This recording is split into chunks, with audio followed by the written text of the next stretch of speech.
Welcome back to the shop, everyone. Today I thought I would make a quick video going over some techniques and tips that I use to make complicated glue ups a little less stressful and a little bit more expedient.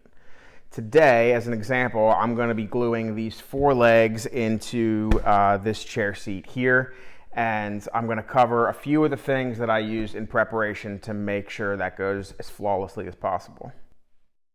So for me, one of the key factors in ensuring I have a smooth glue up that doesn't cause too much stress is preparation beforehand. So today, since I'm going to be gluing these legs into this seat, I've got the legs, the seat, I've got a couple wedges. In this case, I need 4, but I have some extras here just in case something goes wrong and I don't have time to stop and make some more. I don't have to worry about that. I've got some extras. I've got a mallet here to help drive the legs into the seat. I've got a small hammer to drive the wedges into the ends of the legs. And then over here, I've got a solo cup full of just regular water and a toothbrush that will help clean up the squeeze out while I'm gluing it up. This makes cleanup a lot easier. It's a lot easier to clean up wet glue this way than it is to scrape off dry glue later.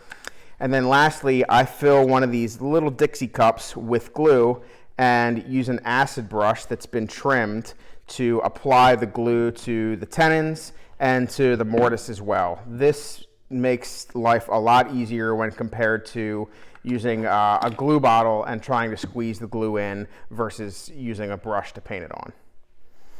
The last bit of advice I would offer is to do a dry run of your piece of furniture, whether it's a chair, a desk, a table, whatever it is, before you do the actual glue up. In this case, I have each one of these legs labeled with a letter that corresponds to a labeled mortise in the seat.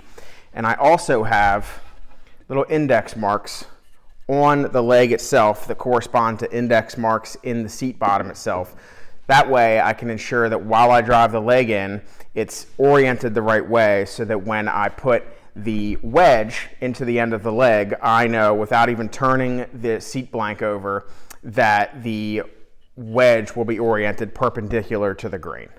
With that being said, I'm going to go ahead and glue this up. I only get one shot at this, so for better or for worse, here we go.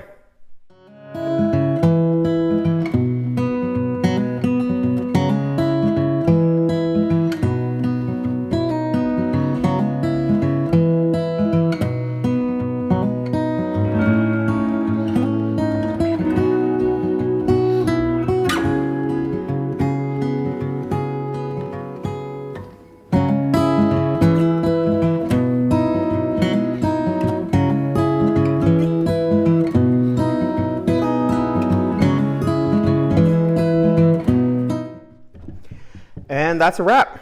I'm happy to report that this glue up went about as flawlessly as it could have. You could say it went just like the way I drew it up.